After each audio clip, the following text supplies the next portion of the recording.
We're going to call this session miscellaneous because I can't think of any big story right now to tell. And the first little miscellaneous I will tell you about was when I was playing tennis in my early 50s. And I'd gotten good enough to have beaten a number of good club players, a number of good Kenwood club players, but I had yet to beat what I considered was a good MATA, a mid-Atlantic tennis player, a ranked mid-Atlantic tennis player. And I finally beat one playing indoors in Arlington. This was before Kenwood had its indoor club, and I was going around all over the place playing indoors during the winter, and I beat a very good player, not a top mid-Atlantic player, but a good one. And it was my first what I considered tournament type win, and it was just a practice match. And while I was playing this match indoors, I noticed that we were being watched by a very attractive young woman in her 30s.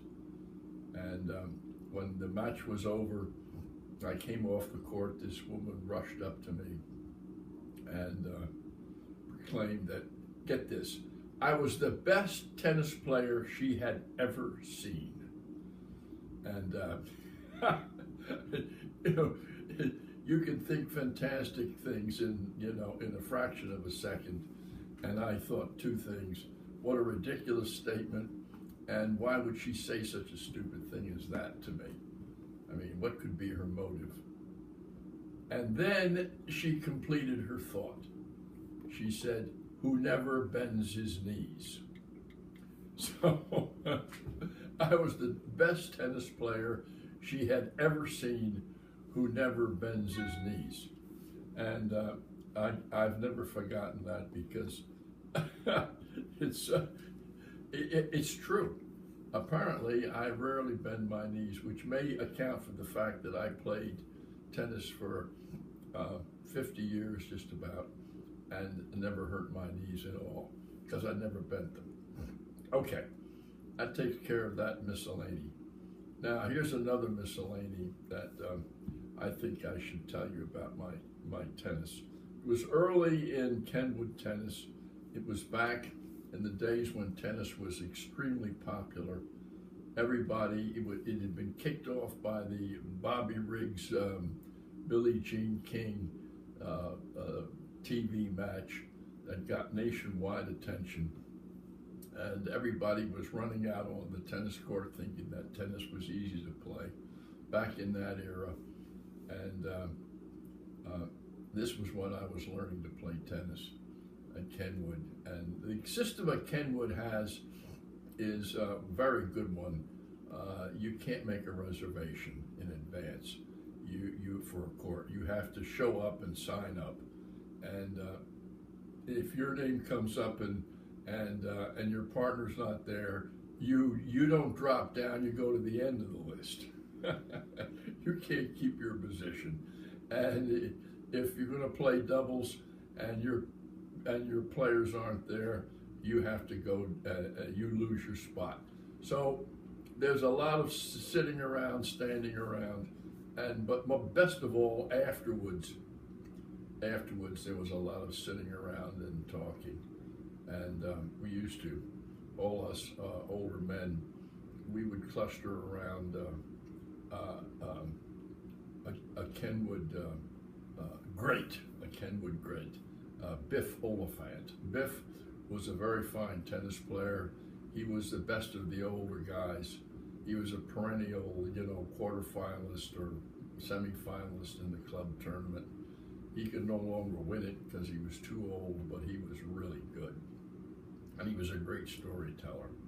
And we'd hang around Biff and we'd all chatter away for a half hour every day. And here's one of the stories that Biff told, and I can't do it justice, but it was about the one-legged tennis player, line call cheating tennis player. We used to get Biff to tell the story over and over and over again. Biff told us about playing in a tournament and his opponent had one leg. The other leg was artificial. And he said that the amazing thing about this guy, he could really play tennis. And the other amazing thing about this guy is anytime you hit a good shot deep, he called it out.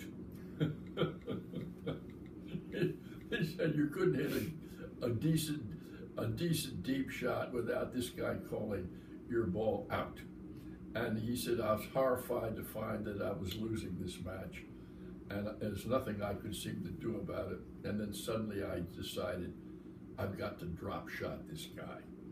So I started drop shotting him, and he calls out in a loud voice so everybody can hear, "How can you take advantage of a man with one leg by drop shotting him? What kind of a person are you?"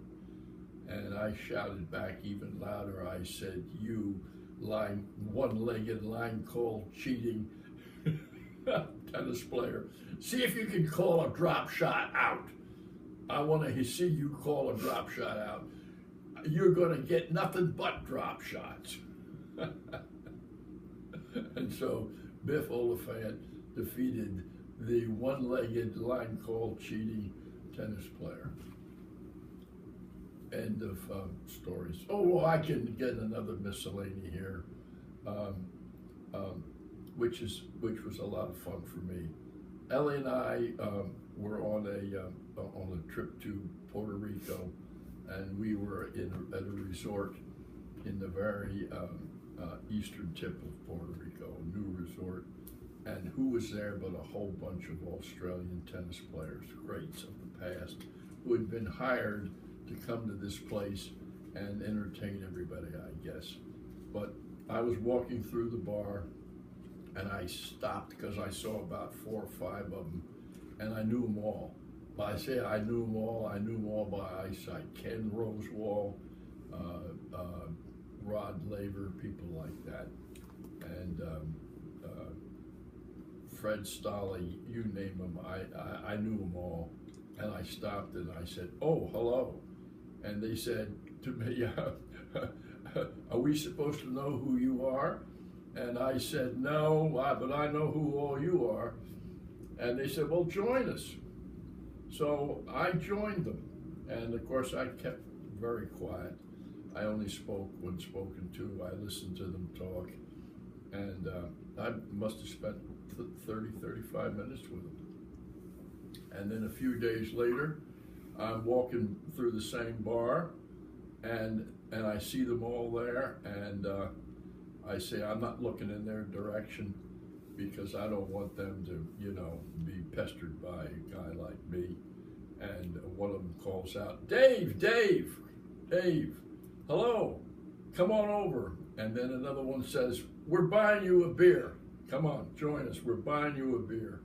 And you know what? They had me spend another 35, 40 minutes with them. It was just terrific. A lot of fun. No wonder I like Australians. All right, that's it.